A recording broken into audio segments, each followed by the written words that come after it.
2014 CSK அணியை கடைசியாக தோற்கடித்தது ஆர்சிபி.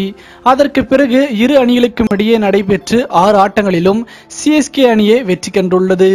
IPL 2019 போட்டி 12வது சீசன் வரும் 23ஆம் தேதி சென்னையில் சிஎஸ்கே மற்றும் ஆர்சிபி அணிகள் மோதும் ஆட்டத்துடன் தொடங்குகிறது.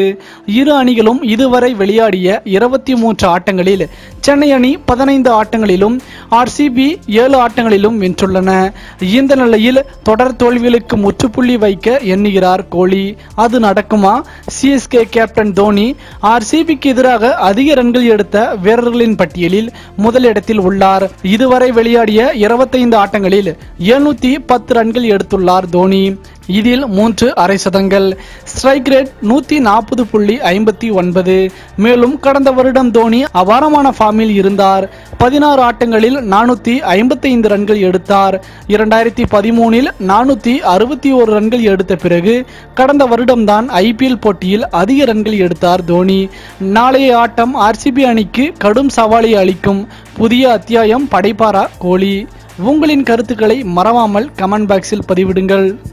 மேலும் இது போன்ற சுவாரஸ்யமான செய்திகளை உடனுக்குடன் தெரிந்து கொள்ள தமிழ் சேரை சேனலை சப்ஸ்கிரைப் பண்ணுங்க. மறக்காம பெல் ஐக்கானை கிளிக் பண்ணுங்க.